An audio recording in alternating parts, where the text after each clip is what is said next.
The heavy oak doors of the grand orchestral hall closed with a soft thud, shutting out the noise of the city streets and locking it into a world of velvet, gold leaf, and expensive perfume. Inside, the air was thick with the smell of polished wood and the sharp, sweet tang of champagne. It was the night of the annual City Charity Gala, an event where people came to see and be seen, to write checks for causes they barely understood, and to feel important about themselves. Leo stood near the back of the grand hall, half hidden by a thick velvet curtain that bordered the wall. He felt like a single speck of dirt on a clean white floor. At 23 years old, he was used to working hard, lifting heavy things, and fixing broken pipes. But he wasn't used to this. He was wearing a suit that he had bought from a second-hand store 2 days ago. It was dark gray, slightly too big in the shoulders, and a little too short in the arms. When he moved, the fabric pulled tight across his back. He had saved up for weeks to afford it, hoping he wouldn't look out of place. But as he looked around the room, he realized his mistake. The men here wore suits that looked like they had been sewn onto their bodies by magic, with silk ties and shiny shoes that reflected the crystal chandeliers hanging from the ceiling. Leo's shoes were polished leather, yes, but they were scuffed at the toes from years of work. He shifted his weight from one foot to the other, his hands jammed deep into his pockets. His fingers, rough and calloused from handling tools all day, brushed against the lining of the jacket. He felt a strange mix of feelings in his chest. On one hand, he was curious. He had never been inside a building this beautiful before. On the other hand, he felt a burning heat of embarrassment on the back of his neck. He could feel eyes gliding over him, dismissing him as staff, or perhaps someone who had wandered in by accident. Leo was only here because of his boss, Mr. Henderson. Mr. Henderson owned the construction company where Leo worked as a laborer. An hour before the show was supposed to start, Mr. Henderson had called Leo into his dusty office. "Kid, I can't go tonight," the older man had grunted, tossing a heavy envelope onto the desk. "My wife is sick. These tickets cost me a fortune. Don't let them go to waste." "Go enjoy the music," Leo had tried to refuse. "I don't think that's really my scene, sir. Take the ticket, Leo. You work hard." "You deserve a night off," Mr. Henderson had insisted.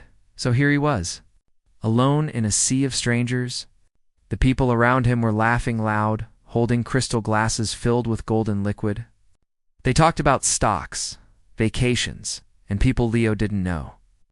Their voices buzzed like a hive of bees, mixing with the soft tuning of instruments. Coming from the orchestra pit below the stage, the atmosphere in the hall was getting looser as the night went on. The open bar had been doing brisk business for the last 2 hours. The crowd wasn't the usual stiff, silent concert audience. They were tipsy, happy, and looking for entertainment. They were chatting loudly, ignoring the musicians who were quietly warming up. To them, the music was just background noise to their social status. On stage, the overhead lights suddenly dimmed, casting the room into a twilight blue. A spotlight snapped on, hitting the center of the stage with blinding white force. A woman walked out to the microphone stand. It was Alina, the famous pop singer who had agreed to perform for the charity. She was glamorous, wearing a dress that sparkled under the lights, and she moved with the confidence of someone who had been performing for millions of people for decades. She greeted the crowd with a big, practiced smile. "Hello, everyone. Are we ready to have some fun tonight?" The crowd cheered and clapped. Alina laughed. She had done enough of these charity events to know that the crowd was half drunk and bored of the usual speeches. She needed to wake them up. She needed to do something unexpected to grab their attention and make them feel involved.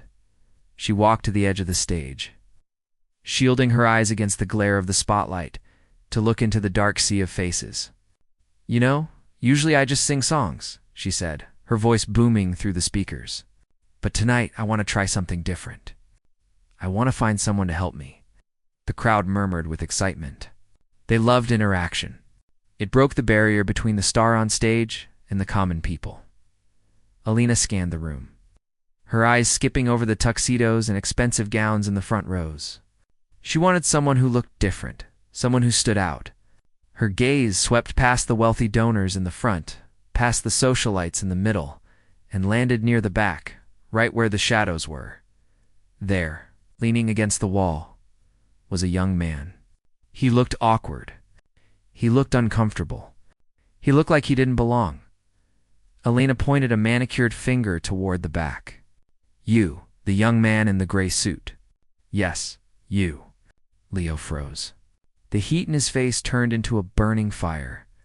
He looked behind him, thinking surely there was someone else there. But there was no one. Just the wall. "Come on up here. Don't be shy." Elena cheered into the microphone. The crowd turned in their seats to look. A ripple of laughter went through the room as they spotted Leo. He looked like a lost child. He was young, maybe early 20s, with messy hair that he had tried to comb flat but was springing back up.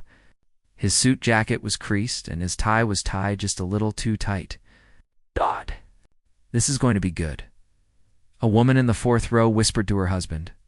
Giggling behind her hand, Leo shook his head frantically. He wanted to disappear. He waved his hands, signaling no. His heart was hammering against his ribs like a trapped bird. "Come on, everyone.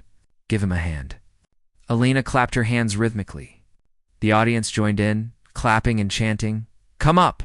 Come up." The pressure was too much. It wasn't just a request anymore. It was a demand from 500 drunk rich people. Leo slowly pulled his hands out of his pockets. He felt his legs move, but they felt like they belonged to someone else. He began the long walk down the aisle toward the stage. Every step felt like a mile. As he walked past the rows of seats, he felt the eyes of the audience sticking to him. He saw the smiles on their faces, not friendly smiles, but mocking ones. They were grinning at his shoes, at his cheap suit, at the way he walked with his shoulders hunched forward, trying to make himself small. "Look at that suit," he heard a man snicker as he passed. "Is he part of the waitstaff?" Someone else whispered loudly. Leo kept his eyes fixed on the floor. He felt small. He felt poor. He felt like an intruder in a world that wasn't built for him. All he wanted was to reach the stage, get whatever humiliation was waiting for him over with, and then run back to the safety of the shadows. He reached the stairs at the side of the stage and climbed up. The carpet was plush and red. He walked into the spotlight, and for a second, he was blinded. He couldn't see the audience anymore, just a wall of bright light. He could hear them, though. The sound of their laughter was louder now. It echoed in his ears. He stood next to Elena, who towered over him in her heels. She smelled like expensive flowers. Leo smelled like dust and nervous sweat. "What is your name, darling?" Elena asked, holding the microphone to his mouth. Leo reached for the microphone, but his hand brushed against hers, and he pulled back quickly. "Leo," he mumbled. His voice didn't sound like his own. It sounded weak and small. "Leo," Elena announced to the crowd. "And what do you do, Leo? Are you a big-shot lawyer? A banker?" The crowd laughed. They knew the answer just by looking at him. "I work construction," Leo said quietly. He hadn't spoken into the mic, so the sound barely carried to the front row. "Construction." Elena pretended to be surprised, though she likely knew. "Well, that is wonderful work. Very important." She turned back to the crowd, her body language dismissing him. "We have a builder with us tonight, ladies and gentlemen." She was playing it up, turning him into a character for her show. The audience laughed harder. It was a fun, light-hearted moment for them. They weren't trying to be mean, just cruel in the way people are when they don't think about other people's feelings. "So, Leo," Elena said, turning back to him with a mischievous glint in her eye, "you came all this way to see the show? Surely you know a song? Do you think you can sing for us?" The laughter in the room spiked. It was a ridiculous question. A construction worker in a cheap suit singing on stage with a famous pop star? The absurdity of it was funny to them. Leo stood there, the spotlight burning his skin. He could feel the sweat trickling down his back. He felt the weight of their expectations pressing down on him. They wanted him to fail. They wanted him to stutter or say something stupid so they could laugh some more. He looked out into the darkness. He couldn't see faces, just the vague shapes of people leaning forward waiting for the punchline. He gripped the microphone stand with his right hand to stop it from shaking. His knuckles turned white. "I don't think so," Leo stammered. Oh, come on. Alina prodded, poking him playfully on the arm. The crowd loved it. Don't be shy. Just one note. Anything. She stepped back, gesturing to the band. The band leader, an older man with gray hair and glasses, looked at Leo. He wasn't smiling like the rest of them. He was looking at the young man's hands. He saw the white knuckles. He saw the way Leo held himself tense, terrified but strangely still, like a statue holding back a storm. Give him a beat. Alina shouted to the drummer. The drummer tapped out a silly, upbeat rhythm on the snare drum. Ba-dum-TSS. The crowd clapped along. It was a joke. The whole situation was a joke. And Leo was the punchline. He stood alone in the circle of light, the laughter washing over him like waves. He was 23 years old, miles from home, wearing a dead man's suit, and the whole world was laughing at him. He closed his eyes for a brief second, shutting out the light, shutting out Alina, shutting out the laughter. In that darkness behind his eyelids, he remembered why he was actually here. He remembered the sound that used to wake him up on Sunday mornings. He took a shaky breath, and for the first time since he walked onto the stage, he didn't feel like running away. The sound of the drum seemed to hang in the air, echoing off the high ceilings of the hall. It was a playful sound, a silly sound meant to make people giggle. And the crowd did giggle. A ripple of laughter moved through the rows of velvet seats like wind through wheat. To them, this was the highlight of the night so far. A little bit of unplanned comedy in the middle of a stiff formal event. They were waiting for the young man on stage to turn red, to stutter, to maybe do a funny little dance, and then run off so they could get back to their champagne and the scheduled music. Leo stood frozen in the circle of white light. The heat coming from the stage lamps was intense, beating down on his face and neck, making the collar of his stiff shirt feel like it was choking him. He could feel a drop of sweat sliding down his temple, but he didn't move to wipe it away. He was afraid that if he moved, his legs would give out. He felt small, incredibly small. It felt like the entire world had shrunk down to just this spotlight, and he was the only target left. Alina, the pop star, was still smiling her bright, perfect smile. She was used to being in control. She was used to audiences loving her. To her, this was just a bit of fun. She was the queen of the stage, and this clumsy boy in the ill-fitting suit was the jester. She stepped closer to him, her heels clicking on the wooden floorboards, and tapped the microphone with her fingernail. "Come on." "Leo," she said, her voice sugary sweet but loud, amplified so that every person in the room could hear. "Don't be shy. We are all friends here. Surely you know Happy Birthday, or maybe a nursery rhyme. The band can play anything." The audience laughed again. It wasn't cruel laughter, really. It was the laughter of people who felt safe and superior. They were laughing at the awkwardness of the situation, at the contrast between Elena's glitz and Leo's roughness. They didn't know him. They didn't know that he had a mother who used to hum lullabies to him when he was sick. They didn't know that he had spent the last year working double shifts to pay for a funeral. They just saw a guy who looked like he didn't belong. Leo looked at the microphone stand. He gripped the metal pole tighter. His knuckles were pressing so hard against the cold metal that they turned white. He felt a strange sensation in his stomach, a mix of nausea and a deep aching sadness. He wanted to be back in his small apartment. He wanted to be anywhere but here. The drummer tapped the snare drum again. Bottom TSS. It sounded impatient this time, like the crowd was waiting for him to perform a trick. Leo took a breath. He tried to speak, but his throat felt like it was swollen shut. He coughed, a dry, hacking sound that made the feedback on the speakers squeal. The audience flinched at the noise, and a few people groaned. "Sorry," Leo whispered into the mic. The word barely traveled past the front row. Alina laughed, throwing her head back. "Oh, he is shy. Look at him, poor thing." She turned to the audience, playing to them. "I think we need to give him some liquid courage. Where is the champagne?" A waiter in a vest scurried onto the stage with a silver tray holding a flute of bubbling gold liquid. Alina took it and held it out to Leo. "Here, drink this. It will loosen those vocal cords." Leo looked at the glass. He didn't drink. He had seen what alcohol did to people. He had worked jobs where men showed up with hangovers, shaky and sick. He didn't want to be drunk up here. He wanted to be clear-headed, but the crowd was starting to get restless. They wanted the show to move on. They wanted him to take the drink and make a fool of himself. He slowly reached out and took the glass. His hand was shaking so much that the liquid splashed over the side, wetting his fingers. He didn't drink it. He just held it, staring into the golden bubbles as they rose to the surface and popped. Drink, drink, drink. A few rowdy men in the back started chanting. Others joined in, clapping their hands in a rhythm. It was a chant meant to pressure him. Leo felt a flush of anger deep in his chest. It was small, like a tiny spark, but it was there. They were laughing at him. They were mocking his clothes, his job, his quietness. They didn't see a human being. They saw a cartoon character.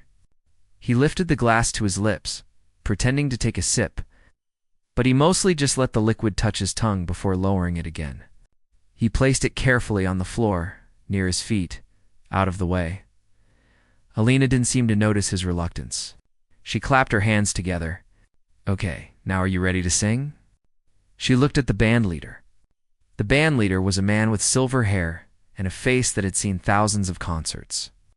He was sitting at a piano, but his hands were resting in his lap. He wasn't smiling.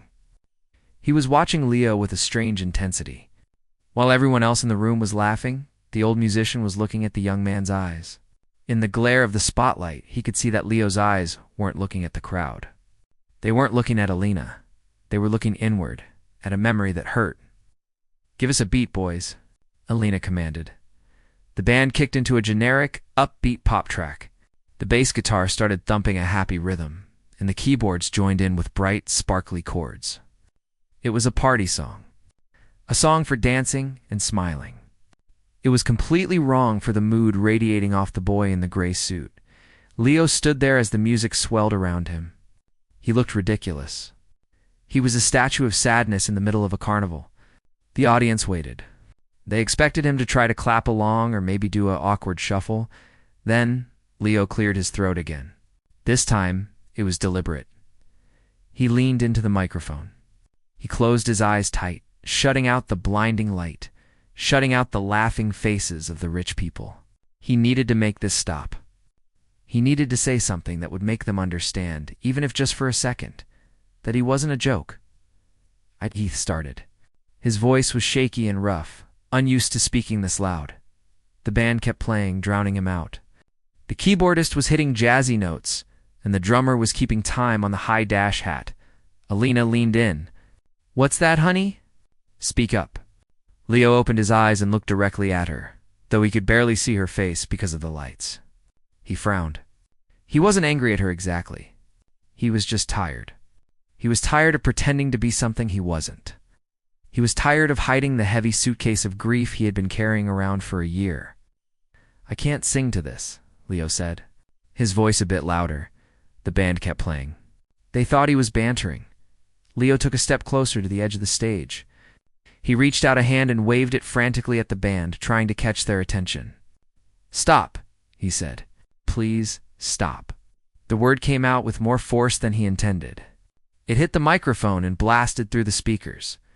The drummer, seeing Leo's hand waving from the corner of his eye, hesitated. He missed a beat on the snare. The keyboardist looked up, confused, and tapered off his notes. The bass guitar plucked one final low string, and then went silent. The music cut out instantly. The silence that followed was heavy. It rushed into the room like water filling a cracked ship. The laughter, which had been constant a moment ago, evaporated instantly. 500 people went from making noise to absolute quiet in the span of a heartbeat. It was jarring. The air in the hall seemed to thicken. Alina stood next to Leo, her smile frozen on her face. She looked at the crowd, then back at Leo, unsure of what to do. This wasn't part of the script. He was supposed to play along. Leo stood in the center of the stage, his chest heaving slightly. He was breathing hard, like he had just run a mile. He looked down at his shoes. He couldn't look at the audience anymore. He felt the shame rising up in him again, threatening to drown him. He had ruined the fun. He had ruined the mood. Now, they were just going to hate him. "I'm sorry," he said softly, his voice echoing in the giant room. I'm not funny." The crowd sat in stunned silence. They stared at him. A few people shifted uncomfortably in their seats. The easygoing atmosphere was gone. The spell of the funny bit was broken. Now they were just left with a young man who looked deeply unhappy. Alina tried to recover. "Oh, it's okay, sweetie. We don't have to sing. We can just... It's just..." Leo interrupted her, not looking up. He was speaking to the floor now, but the microphone caught every word. "I don't know this music. It's too happy." A nervous chuckle rippled through the audience. They didn't know what to do with this. Was it a joke? Was he being serious? Leo looked up then. He didn't look at the crowd. He looked at the band leader at the piano. He looked at the old man with the silver hair. Leo's eyes were wet, shining under the hot lights.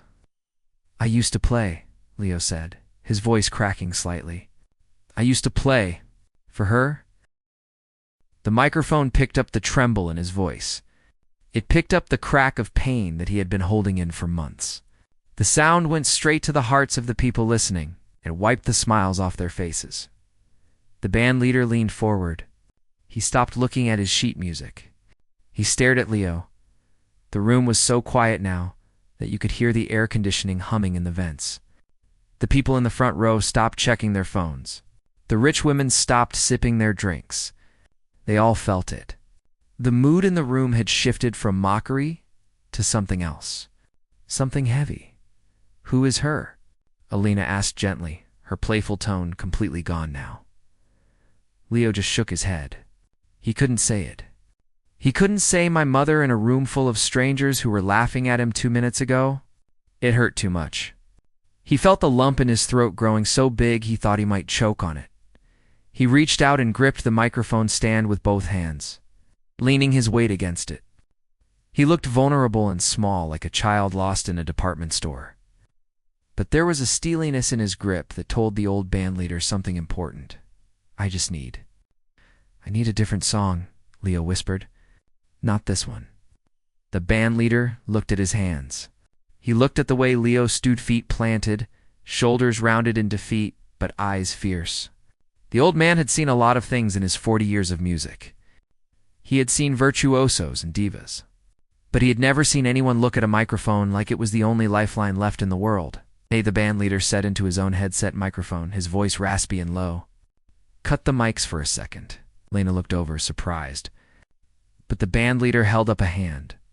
He waved the rest of the band to silence. He looked at Leo, waiting.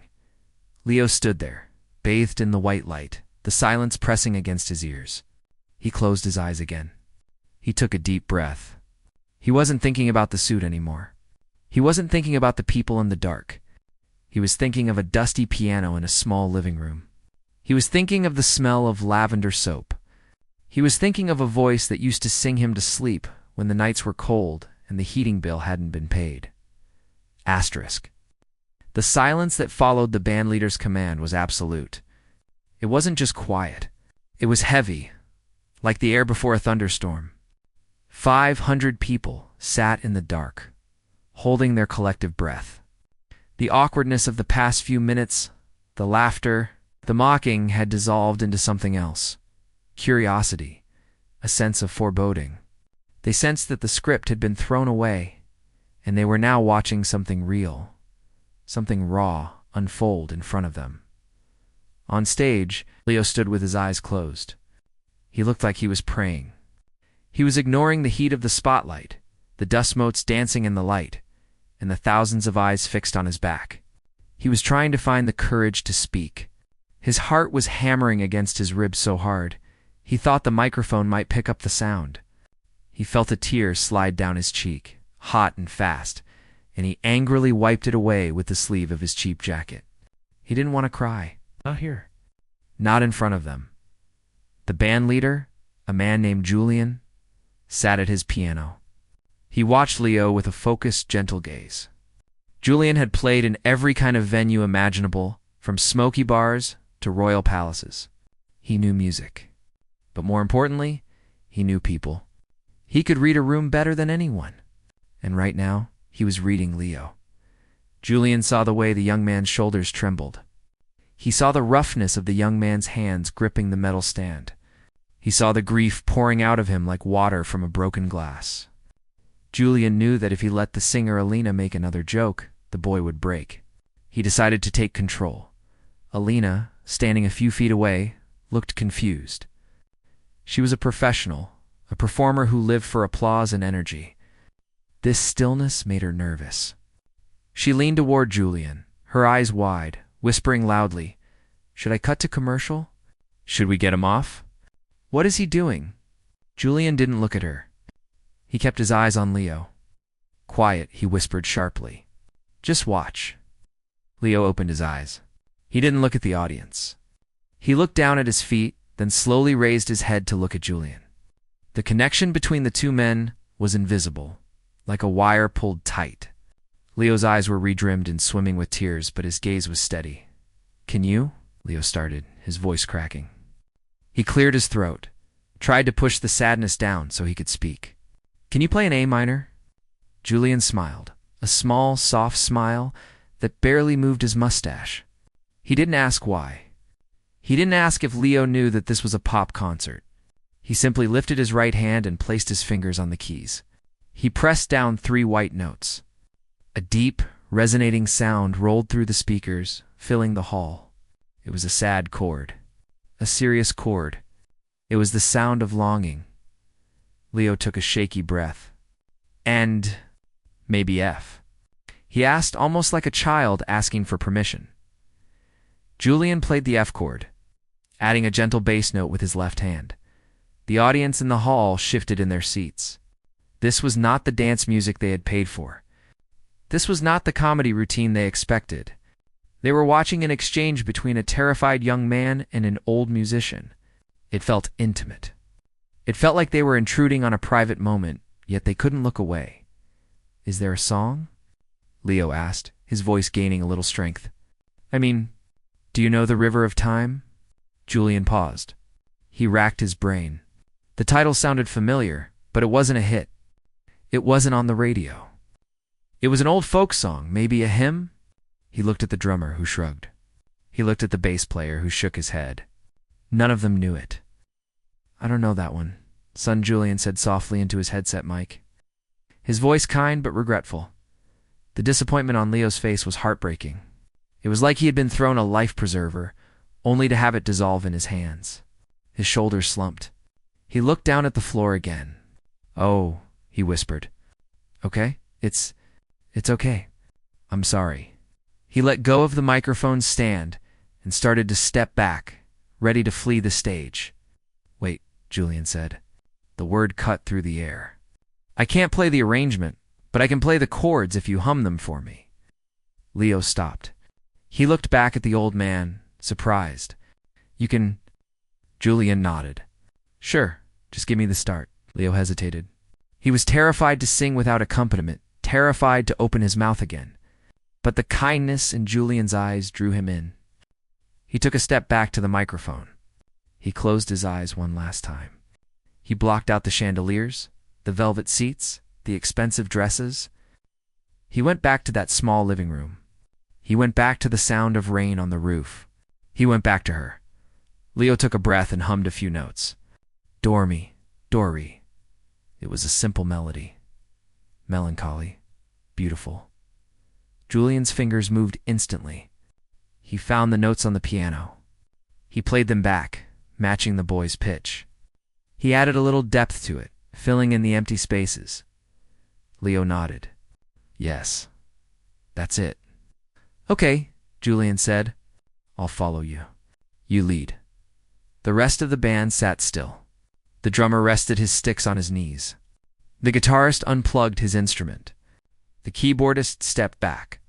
It was just Julianne and the piano now. It was stripped down. Bare on the audience, a hush fell over the people. The whispering stopped completely. The clinking of glasses stopped. Even the waiters froze in the aisles. They could feel that something important was about to happen. The atmosphere in the room had changed completely. 10 minutes ago, they were waiting to laugh at a fool. Now, they were sitting on the edge of their seats, witnessing a confession.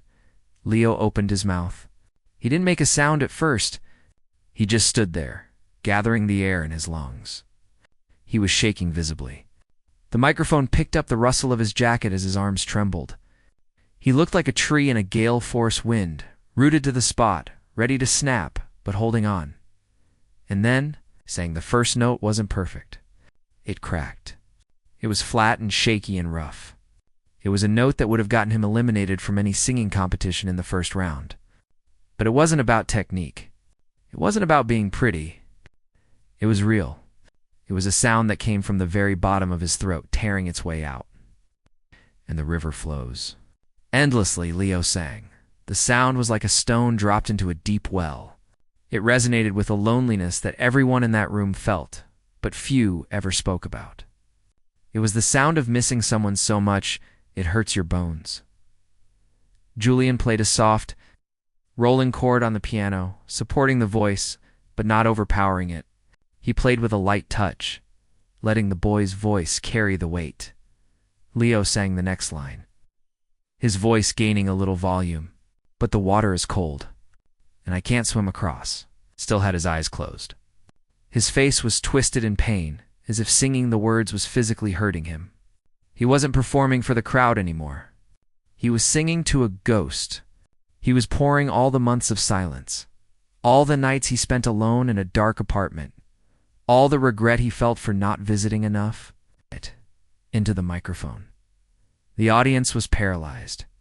In the front row, a woman in a diamond necklace reached up and touched her cheek. She was crying. She didn't know why exactly. Maybe it was the song. Maybe it was the rawness of the boy's voice. Maybe it was the look on his face. Next to her, a man in a tuxedo, who had been laughing loudly just minutes before, sat with his mouth slightly open, his eyes fixed on the stage.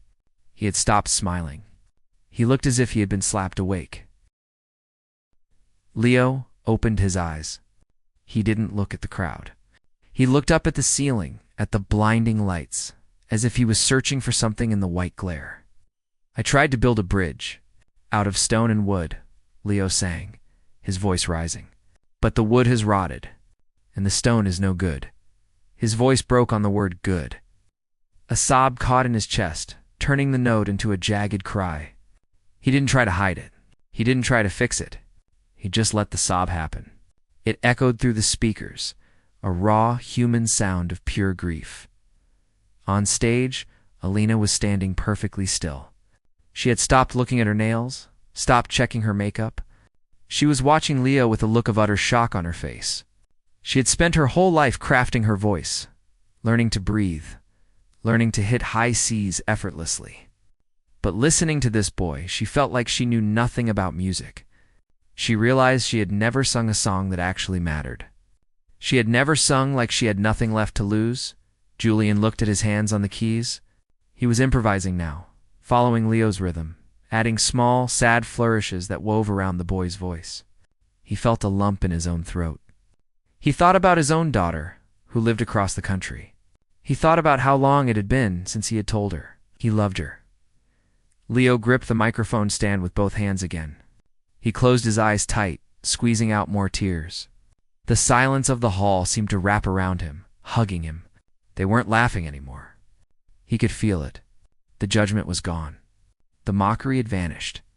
In its place was a vast, attentive silence. They were listening. They were really listening. He took a deep, ragged breath, filling his lungs to sing the chorus. He didn't know if he could hit the notes. He didn't know if his voice would hold out, but he knew he had to sing it.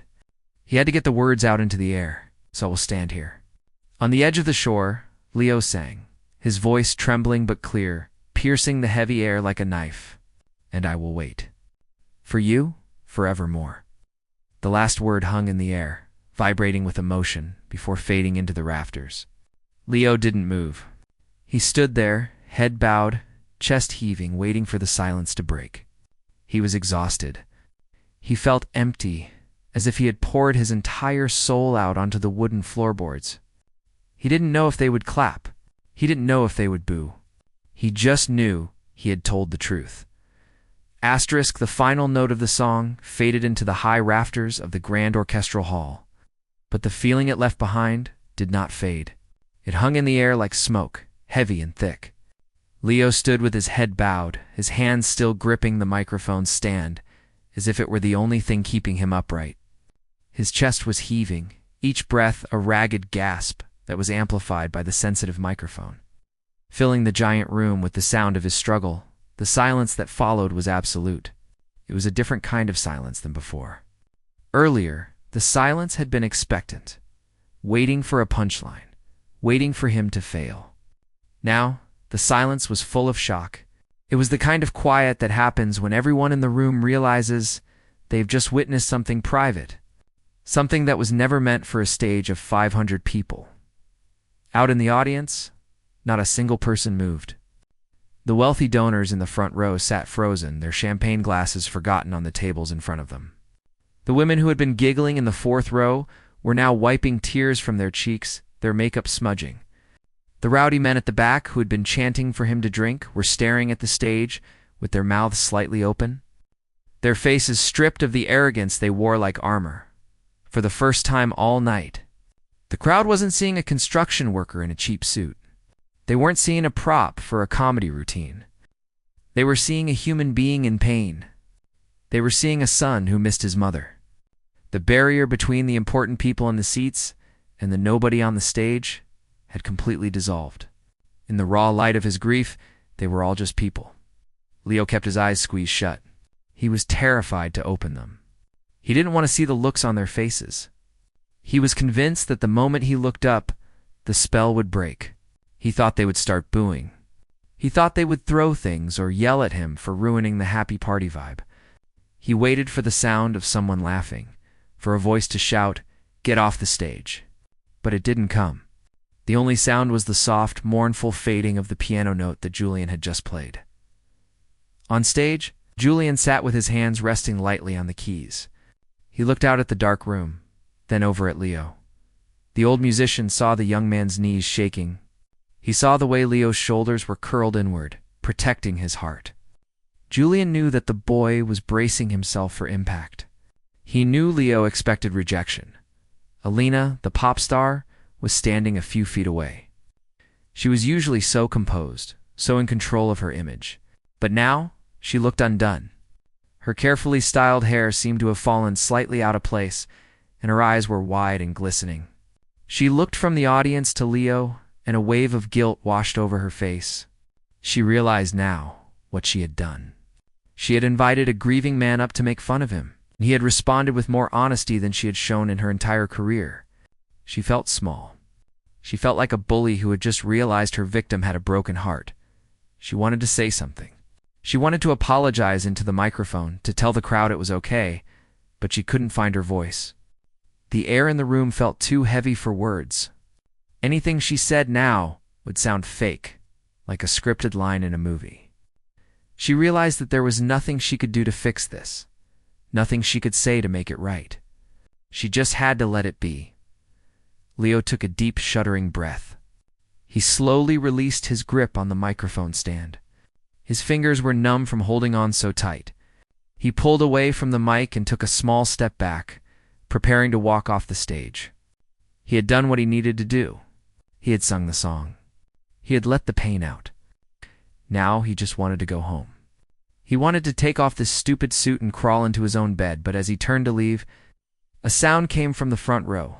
It was the sound of a clap. It wasn't a slow, sarcastic clap. It was a sharp, singular sound. Clap. Leo froze. He turned his head slightly toward the noise. In the center of the front row, a woman stood up. She was older, perhaps in her 60s, wearing a silk gown and pearls. She held a handkerchief in her hand and was dabbing at her eyes. She looked up at the stage, directly at Leo, and brought her hands together again. Clap. Then the man sitting next to her stood up. He was a tall man in a tuxedo, looking stiff and serious. He stood up and joined her. Then the couple behind them stood up. The movement rippled through the hall like a wave. It started in the front, where the people could see the tears on Leo's face and the sweat on his brow, and moved backward. One by one, People rose from their velvet seats. At first, there was no sound of cheering, just the rustle of fabric and the scrape of chairs as the audience stood. It was a slow, deliberate movement. It was a gesture of respect. Leo watched this, his eyes wide with confusion. He didn't understand what was happening. Why were they standing? Were they leaving? Then the applause started. It began as a scattered patter, like rain hitting a tin roof, but within seconds it grew. It swelled into a roar. It wasn't the polite clapping you hear at a golf tournament. It was a thunderous, deafening noise. It was the sound of 500 people shouting their approval, their admiration, and their apology. A man in the back shouted, "Sing it again." Someone else whistled, a long, piercing sound that cut through the applause. But Leo didn't sing again. He just stood there, bathed in the spotlight, looking completely bewildered. He looked at Julian, his eyes asking for help. Julian just smiled at him and nodded, his eyes crinkling at the corners. The old pianist raised a hand in a small wave, as if to say, "You did good, kid." The applause didn't stop. It went on and on.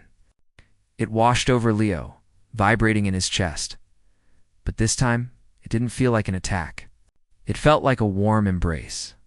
It was the exact opposite of the laughter he had feared. They weren't laughing at him anymore. They were cheering for him. Elena walked over to the center of the stage.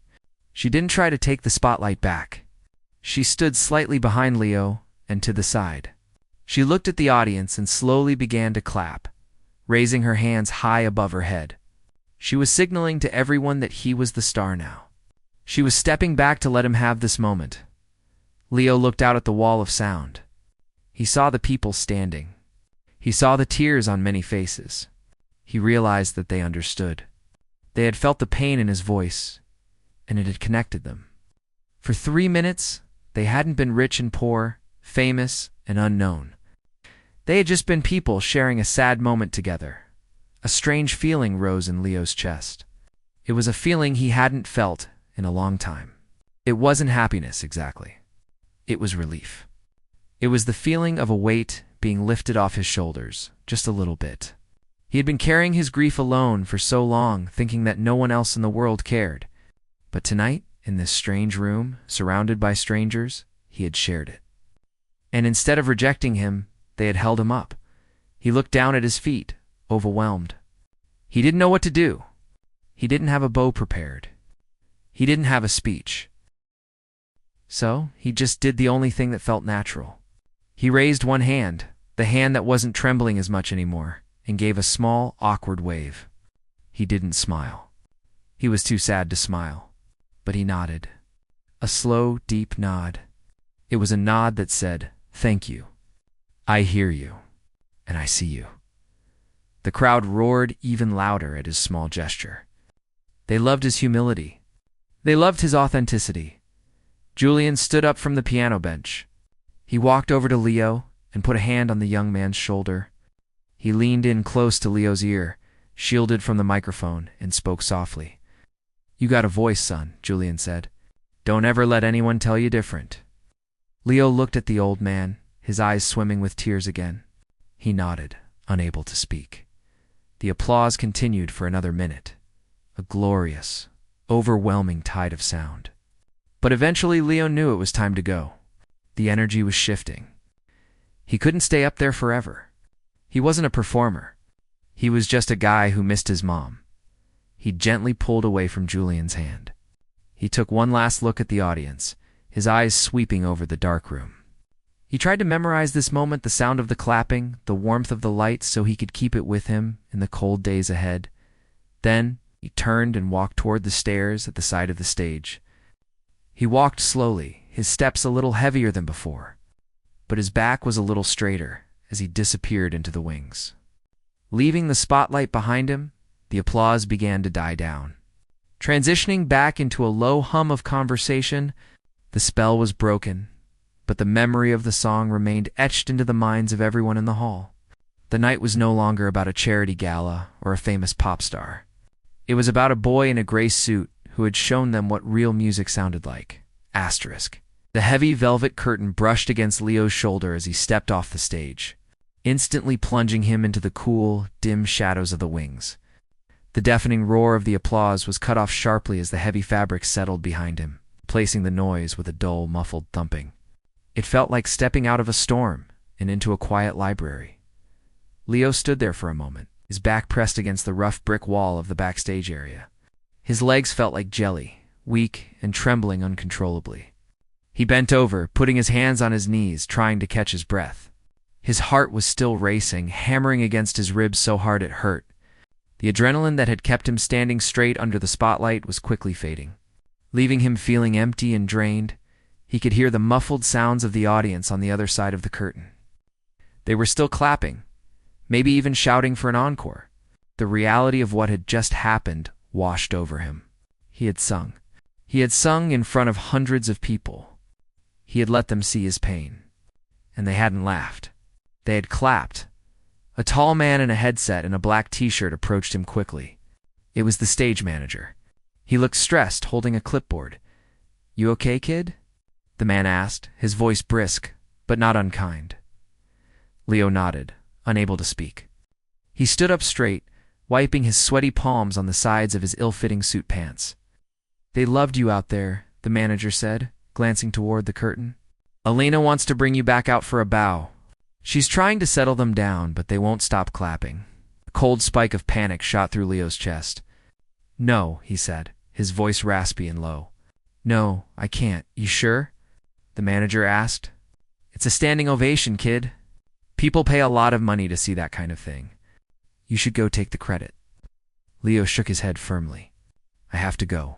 Please. I just want to go home." The stage manager looked at him for a moment, seeing the genuine terror in the young man's eyes. He nodded slowly. "All right. The side door is that way. Do you need a cab?" "No," Leo said. "I'll walk." He didn't wait for the man to say anything else. He turned and hurried down the narrow, cluttered hallway, away from the stage lights, away from the music, and away from the people. He passed road cases filled with cables and instruments.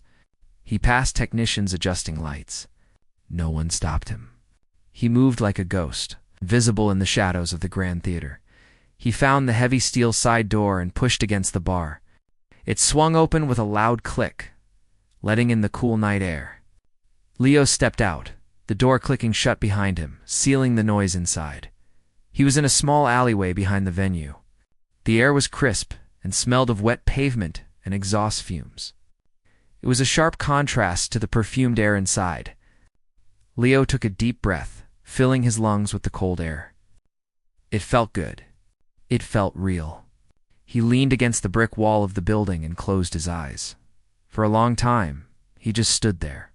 He thought about his mother. He wondered if she had seen him. He hoped so.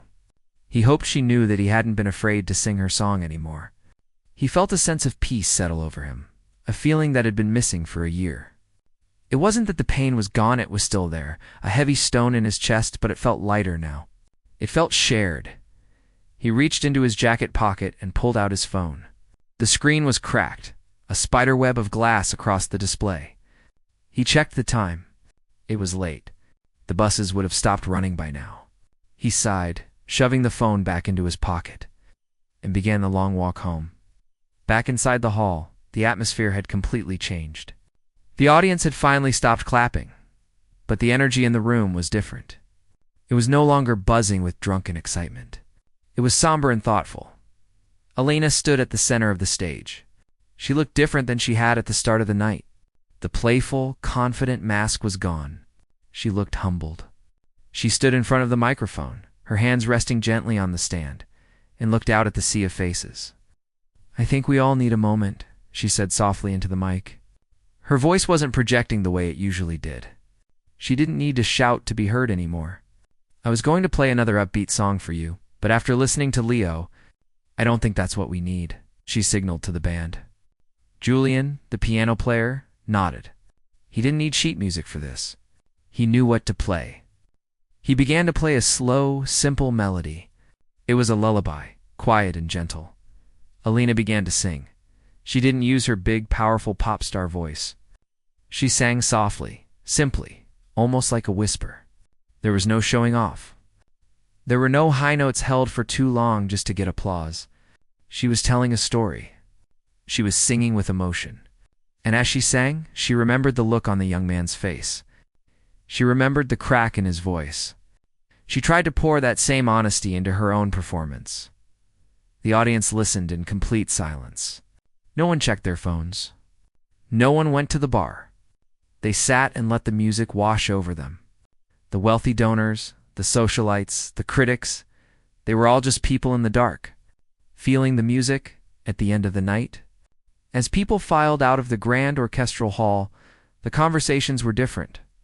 They weren't gossiping about who was wearing what or how much money had been raised.